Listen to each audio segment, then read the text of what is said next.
Everyone, good morning. Welcome back to my channel. বলো তোমরা সবাই কেমন আছো? আশা করি তোমরা সবাই খুব ভালো আছো, সুস্থ আছো। আমরাও খুব ভালো আছি। তো আজকের ব্লগটা আমি এখন থেকে স্টার্ট করছি। এখন থেকে কি করি না করি সবটাই তোমাদের সঙ্গে শেয়ার করব। আই হোপ আজকের ব্লগটা তোমাদের খুব ভালো লাগবে। তো চলো ব্লগটা এখন থেকেই স্টার্ট করা যাক। আজকে তোমার নভেম্বরের 21 তারিখ আর অঘ্রাণ মাসের প্রথম বৃহস্পতিবার। অঘ্রাণ পৌষ এই 2 মাসে প্রত্যেকটা হিন্দু পরিবারে কিন্তু লক্ষ্মী পুজো হয়। তো আমিও তাই লক্ষ্মী পুজো করবো বাড়িতে। আর এই বছর তো লক্ষ্মী পুজো বাড়িতে হয়নি লক্ষ্মী পুজোর সময়, কিন্তু এখন তো প্রতি বৃহস্পতিবারে পুজো করতে হবে। তো আমি দেখো এদিকে লক্ষ্মী গণেশকে স্নান করিয়ে নিলাম। আর ওই পুজোর জন্য ওই বাজারে 20 টাকার প্যাকেট, 10 টাকার প্যাকেট ওই রকম পাওয়া যায়। ওই প্যাকেটের মধ্যে তোমার একটা একটা করে ওই 3 রকমের ফল থাকে আর সিঁদুর থাকে। তারপরে তোমার ওই লক্ষ্মী ঠাকুর স্নান করানোর জন্য ওই একটা পাউডারের মতো, আর একটা তোমার একটু কি বলো তো ওটাকে কি ঠিক বলে আমি জানি না। তো ওইগুলো পাওয়া যায়, ওইগুলো নিয়ে চলে এসেছিলাম। দিয়ে ওই সমস্ত কিছু দিয়ে স্নান করিয়ে তারপরে দেখো আজকে সুন্দর করে সিংহাসনটাকে সাজিয়ে নিয়েছিলাম। এদিকে গোপালকেও স্নান করিয়ে খুব সুন্দর একটা ড্রেস পরিয়ে ওকেও সাজিয়ে নিয়েছিলাম। আর তারপরে এদিকে দেখো সবটা গুছিয়ে এখন তাড়াতাড়ি করে পুজো করে নিব। কারণ কি বলতো, বাবু এখন ঘুমোচ্ছে আর ও উঠে পড়লেই সব ছেড়ে ওর কাছে চলে যেতে হবে। তো ওই জন্য ও যতটুকু সময় ঘুমোয় ওর মধ্যে টুকটুক করে আমি কাজগুলো গুছিয়ে নিই। আর দিদা যেহেতু এখন আছে অনেকটাই হেল্প হয়, হলেও কিছু কিছু কাজ তো নিজেকে করতে হবে। দিদার যেহেতু বয়স হয়েছে, তার উপরে এত কাজ করছে দেখে নিজেরও খারাপ লাগে। এবার প্রথম থেকে না সব কিছু সামলাতো, রান্না বান্না, বাচ্চা, সমস্ত কাজকর্ম সব কিছু সামলাতো। এখন চেষ্টা করি আমি রান্নাটা টুকটুক করে করে দেওয়ার। আর কিন্তু আমার হাতের কাছে সব কিছু গুছিয়ে দেয়, জল হাত করতে দেয় না আমাকে একদমই। তো পুজোর কাজটা আমি এখন করি। দিদা কিন্তু বাবুর সমস্ত কাজ সব কিছু করে, ওকে স্নান করানো থেকে শুরু করে ও জামা কাপড় ধোয়া থেকে শুরু করে সবটা। আমি তো এখনো পর্যন্ত ডাইপারটাও ঠিক করে চেঞ্জ করতে পরাতে পারি না। কি বলতো, আমি এখন থেকেই চেষ্টা করি পুচকুর কাছে কম থাকার, ওকে ফিট করানোর টাইম ছাড়া অন্য সময় আমি ওর সঙ্গে গল্প করা বা ওর কাছে আমি বেশি থাকি না। কারণ কি বলতো, আর তো বলতে বলতে হয়ে গেল আমার 2 মাস, আর 4টা মাস বাকি আছে। এবার যখন আমি স্কুল যাব তখন ওকে ছেড়ে যেতে হবে, আর আমার ছেড়ে যাওয়ার থেকে বড় কথা ওকে আমাকে ছেড়ে থাকতে হবে। তো ওটা খুবই প্যাথেটিক। তো ওই জন্য আমি এখন থেকে চেষ্টা করি ওর থেকে দূরে দূরে থাকার, যাতে ও না এখন থেকেই ও অভ্যস্ত হয়ে যায় আমাকে ছেড়ে থাকতে।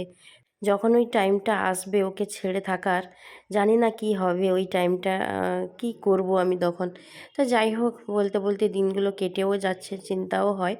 তারপরে এদিকে দেখো এই যে দেখছো এইটা কিন্তু ঘানির তেল, কৌটোয় করে নিয়ে এসেছিলো, দিয়ে আলাদা আলাদা করে 3টে জায়গায় নিয়ে নিয়েছি।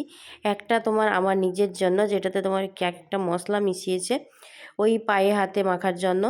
আর একটা বাবুর জন্য, যেটাতে তোমার হলুদের গুঁড়ো মেশানো হয়েছে। এরকম করে 3টে জায়গায় তেল রাখা হয়েছে। তারপরে আমি যেহেতু আজকে মাথায় জল দিয়ে মানে শ্যাম্পু করে স্নান করেছিলাম, ওই জন্য না আমাকে দিদা এখন রোদে বসিয়ে ভালো করে তেল মাখিয়ে দিচ্ছে। আমি ওই একটু সময় রোদে বসছিলাম, আর এদিকে কিন্তু সমস্ত সবজি কেটে গুছিয়ে দিয়েছে। আজকে তোমার যেহেতু নিরামিষ রান্না, আর নিরামিষের রান্নাটা আমি নিজে করতেই পছন্দ করি। কি বলো তো, আমার না আমিষের থেকে নিরামিষ রান্নাগুলো আমি খুব ভালো করি। সেটা নিজে করি বলে নয়, কিন্তু আমার নিজে পার্সোনালি ভালো লাগে আমার নিজের হাতের রান্না, বিশেষ করে নিরামিষ রান্নাগুলো। তো প্রথমে দেখো এই পটলগুলো এগুলোকে ভেজে নিচ্ছি, তারপরে বাকি তরকারিগুলো করব। আর আজকে না একটু ডক্টরের কাছেও যাব পুচকুকে নিয়ে বিকেলবেলা। কারণ না একটু ঠান্ডা লেগেছে, আমারও ঠান্ডা লেগেছে আর ওরও ঠান্ডা লেগেছে। সেরকম অসুবিধে হচ্ছে না, তবে ওর নাকে একটু সর্দি মতো হয়ে গেছে। এমনি ওর এইটুকু ছোট ছোট নাক, তাতেও যদি সর্দি হয়ে যায়, নাক বন্ধ হয়ে যায়, কি অসুবিধে ভাবো, ছোট বাচ্চা তো। তো ওই জন্য বিকেলবেলা ভেবেছি একটু ডক্টর দেখিয়ে আনবো। নিরামিষ শুক্তো রান্না করছি ঠিকই, কিন্তু শুক্তোর জন্য ডাঁটা, তারপর তোমার বড়ি, অনেক কিছু লাগে, যেইগুলো কিন্তু ছিল না। আজকের সবজিগুলো যা ছিল ওতে তোমার আলু, বেগুন, কাঁচকলা, তারপরে তোমার ছিল উচ্ছে, তো এই সব। আর পেঁপেও অল্প একটু দেওয়া হয়েছিল। তো দিয়ে না সবজিগুলো আমি প্রথমে ভেজে নিয়েছিলাম, তবে না ভাজলেও হয়। ওই তো সর্ষের তেল একটু বেশি করে দিয়ে, তাতে তোমার একটু চিনি, তোমার একটু কালো জিরে, শুকনো লঙ্কা ফোড়ন দিয়ে সবজিটা তুলে দিতে হবে। দিয়ে একটু ভালো করে নুন হলুদ দিয়ে একটু ভাজা ভাজা হয়ে গেলে তার মধ্যে তোমার আদা বাটা আর তোমার একটু লঙ্কার গুঁড়ো, হলুদ গুঁড়ো তোমার দিয়ে ভালো করে কষিয়ে নিতে হবে। তারপরে পরিমাণ মতো সর্ষে বাটা দিয়ে জল দিয়ে ঢাকা দিয়ে বসিয়ে রাখতে হবে আঁচ কমিয়ে। তারপরে না ওই তোমার তরকারিটা হয়ে গেলে ওই নুন মিষ্টিটা কিন্তু পরিমাণ মতো দিতে হবে। তারপরে ওই একটু সর্ষের তেল উপর থেকে ছড়িয়ে তরকারিটা নামিয়ে নিতে হবে। ভীষণই ভালো খেতে হয়। নিরামিষের দিনে এইরকম না সব রকম সবজি দিয়ে একবার ট্রাই করে দেখবে, খুব ভালো খেতে হয়। বাড়ির লোক তো প্রশংসা করবেই। তো যাই হোক, চলো রান্নাটা আমি কমপ্লিট করে নিই। আর তারপরে আর টুকটাক যা কাজ আছে ওই কাজগুলো করে বিকেলবেলা তো বাবুকে নিয়ে বেরোতে হবে।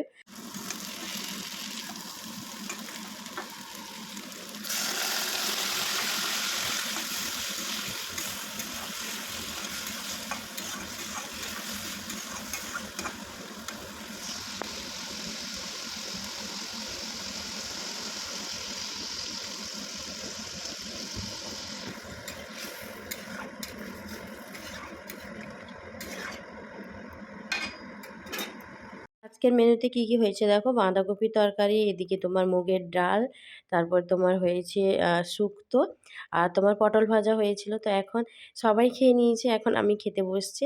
তারপর বিকেলবেলা বাবুকে নিয়ে ডক্টরের কাছে গেছিলাম আমার বাবার সঙ্গে। আর সেই যে কলকাতা থেকে এসেছি, তারপরে কিন্তু আমার একবারও বেরোনো হয়নি। এতদিন পরে আমি বেরোলাম, তাও আবার ডক্টরের কাছে বেবিকে নিয়ে। তো তারপরে দেখো ডক্টর দেখানোর পরে আমি বসছিলাম। তো তারপরে মনে পড়লো যে ব্লগটা বানাতে হবে, একটু হলেও নিই ক্লিপটা। কি বলতো, ডক্টর দেখানোর পরে বললো যে কোনো সমস্যা নেই। ওই নাকের ড্রপ, তারপরে যা যা মেডিসিন, তো ওইগুলো সমস্ত কিছু দিয়ে দিয়েছে, বুঝিয়ে দিয়েছে। আলাদাই অভিজ্ঞতা এখন।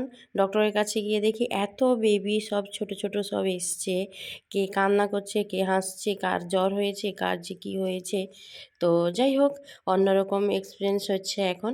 তো তারপরে দেখো বাবা এখান থেকে যা যা মেডিসিন লাগবে ওইগুলো এখান থেকে সমস্তটা নিয়ে নিচ্ছে। আজকে এখানে ডক্টর দেখালাম ঠিকই, কিন্তু কি বলতো, মন থেকে স্যাটিসফাইড হইনি। আমার প্রেগনেন্সির সময়ও আমি এখানকার ডক্টরকে সেরকম ভরসা করতে পারছিলাম না। এত ছোট বেবি, ওকে নিয়ে তো আর কলকাতা যাওয়া সম্ভব নয়।